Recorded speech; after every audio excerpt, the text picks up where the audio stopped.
सरस्वत्यै नमः। माघ शुक्ल पंचमी तिथि पर बसंत पंचमी का त्योहार मनाया जाता है।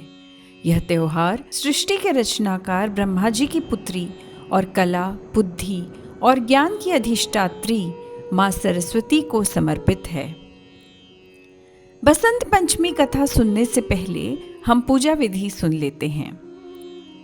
बसंत पंचमी के दिन सुबह जल्दी उठकर स्नान कर लें और पीले रंग के वस्त्र धारण कर लें। इसके बाद घर के मंदिर की साफ सफाई कर लें और सरस्वती जी की प्रतिमा को पंचामृत से स्नान कराएं और इनकी प्रतिमा को पाट पर रखकर स्थापित कर लें। अब गणेश जी की प्रतिमा को भी सरस्वती जी की प्रतिमा के साथ स्थापित कर लें। अब पाट के आगे एक कलश रखें, फूल अर्पित करें, फूलों की माला चढ़ाएं, सफ़ेद वस्त्र अर्पित करें, पीले रंग का फल चढ़ाएं और श्रृंगार की वस्तुएं चढ़ाएं। इन सभी वस्तुओं को चढ़ाने के बाद नवग्रह की, गणेश जी की तथा सरस्वती जी की मुहूर्त अनुसार विधि पूर्वक पूजा करें।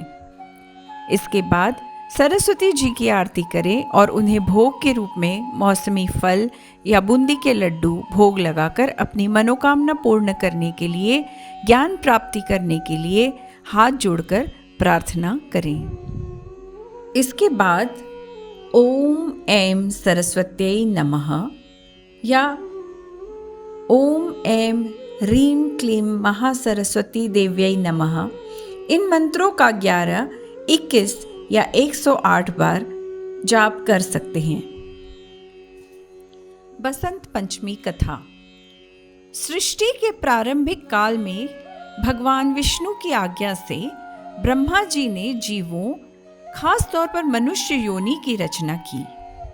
अपनी सर्जना से वे संतुष्ट नहीं थे। उन्हें लगता था कि कुछ कमी रह गई है, जिसके कारण चारों ओर मौन छाया रहता है। विष्णु जी की अनुमति लेकर ब्रह्मा जी ने अपने कमंडल से जल छिड़का।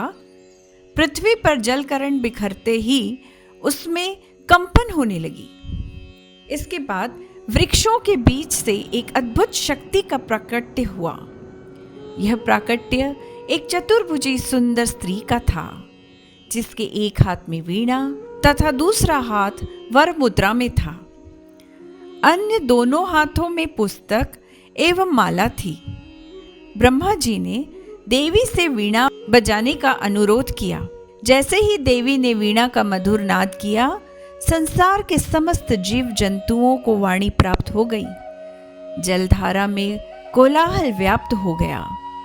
पवन चलने से सरसराहट होने लगी। तब ब्रह्मा ने उस देवी को वीणा की देवी सरस्वती कहा।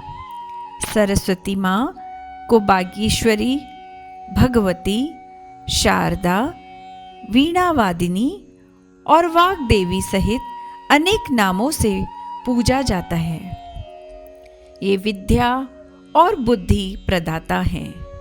संगीत की उत्पत्ति करने के कारण ये संगीत की देवी भी हैं। बसंत पंचमी के इनके जन्मोत्सव के रूप में भी मनाते हैं।